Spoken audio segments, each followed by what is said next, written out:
Hi, everybody. Welcome to Chapter 5, in which we are going to briefly be talking about issues related to ethics and ethical reasoning.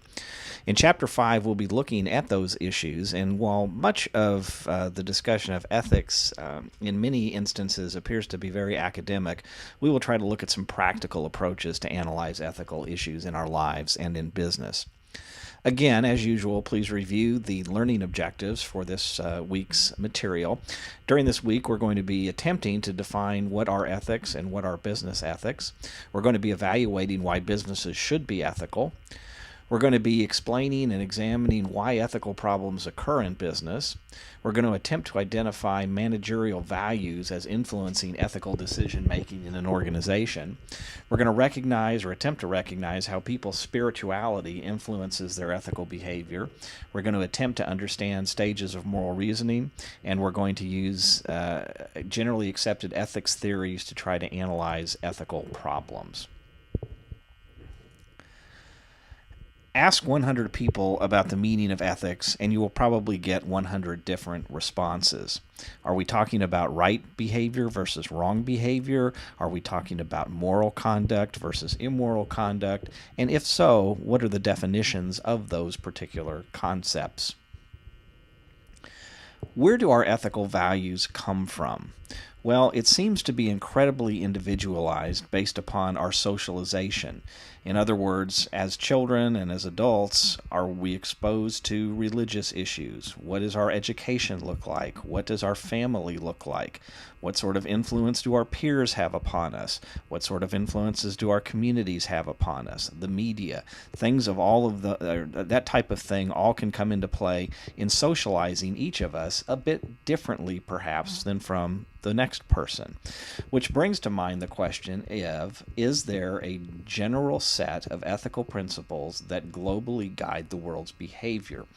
The answer to that question is probably no, and that brings up this idea of ethical relativism, which is deemed the idea that ethical behavior can change over time and in some cases from situation to situation.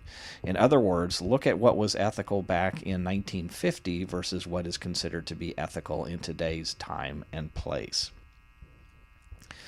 Keep in mind as well that ethics and the law are not always the same. What is legal might not be ethical. For example, polluting it may be legal, but it may not be an ethical thing to do. And what is ethical might not be legal. For example, people who engage in civil disobedience and break the law because they find something abhorrent in that law, and they are risking jail and losing their freedom for that. So again, keep in mind that simply being legal doesn't mean that something is ethical. Business ethics is the application of general ethical ideas to business behavior. The question becomes, can somebody be ethical in business and yet not ethical in their personal lives? One wonders if those two concepts are as easily dissected as they might appear. Well, why should a business be ethical? Well, slide 8 discusses some of the reasons why businesses should be ethical. First of all, I would suggest to you that in today's time, people, I think, anticipate and expect that those entities that they do business with will be ethical. Additionally, businesses should be ethical to enhance their business performance. Businesses should be ethical to comply with legal requirements. Businesses should be ethical to prevent or minimize harms to society and their stakeholders. Business should be ethical to meet the demands of business stakeholders. Again, given the 24-hour news cycle that we live in, is it possible for a business to act consistently unethically and remain a viable entity? And then the reason of promoting personal morality is an issue that may be questioned by some, and that's the idea as to whether or not businesses should be a place where one attains their morals or their values. Well, why do ethical problems occur in business? And again, in our discussion questions in the text, we will see that there are a number of different reasons, but there are four primary reasons why these things happen. First, people are selfish and do things for personal gain. They steal, they cheat, and they lie. And so kind of that human nature many times will be a reason for ethical issues in business. Secondly, competitive pressure on profits.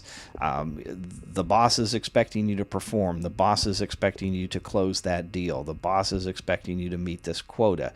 And when it doesn't appear that that's going to be able to be accomplished through legal or ethical means, sometimes we feel the pressure to cut corners, so to speak, to get those goals. Occasionally, we will see conflicts of interest where an employee is acting to the detriment of its organization. In other words, where it's self-dealing, where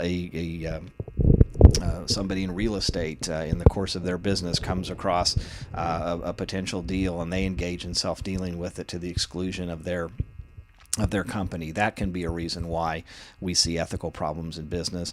And then with increased globalization, we have what are called cross-cultural contradictions, which are those situations where what might be ethical in one business setting, in one culture, is unethical in another business setting or culture. And we will see some examples of that in the text and through our discussions.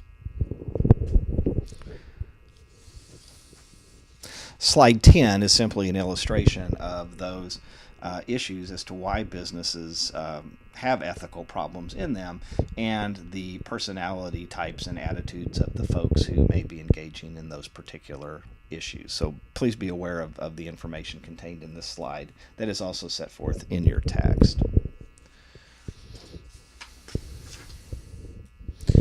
One thing that we know for sure is that the ethics of an organization start at the top. It is very difficult to have a bottom-up ethical culture. If the managers are ethical, if the leaders are ethical, then more likely than not, those below will be ethical as well. On the other hand, if the management is unethical, or are encouraging folks to do illegal things, it is very unlikely that the bottom is going to be able to change that particular culture. One question that we have to ask in business and in considering business ethics is, should a manager be able to impose his or her spiritual beliefs on an organization? Again, if it's a privately held corporation, if it's a sole proprietorship, why then certainly that is certainly within the purview of that individual to have those values. When we start talking about publicly traded corporations, on the other hand, that may be a different issue altogether. Be familiar with Kohlberg's stages of moral development. Kohlberg was a sociologist who set forth his stages of moral development to assess at what level of moral development a manager operates. Again, remember that these steps are not sequential. In other words, it is possible that somebody may start out at a stage 1 level of moral development in early childhood and never progress beyond that the rest of their lives. Again, keep in mind somebody who is at stage 6 of their moral development is probably a Gandhi or a Mother Teresa type. But knowing at what level one's management is in terms of their moral development can certainly give pretty strong clues about what that company's culture is going to be in terms of ethics. In reading chapter 5, your text gives you a number of frameworks in which to analyze if an action is ethical or not. You might want to familiarize yourself with those, but for the many years that I have taught this class, I have never found those to be particularly helpful in deciding whether or not an action is ethical or not. I always like to break it down into even more simple of a framework.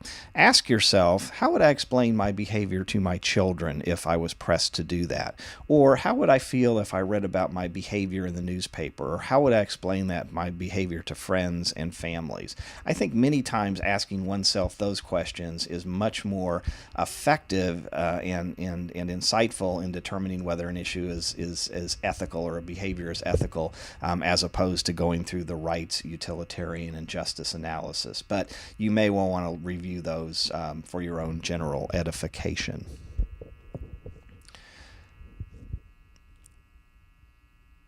Finally, as noted in your text, most managers make decisions based on criteria in levels 3 and 4. And so if you go back to Kohlberg's levels 3 and 4, you can see that those 3 and 4 levels are we give and take, and we're able to focus our reasoning according to law.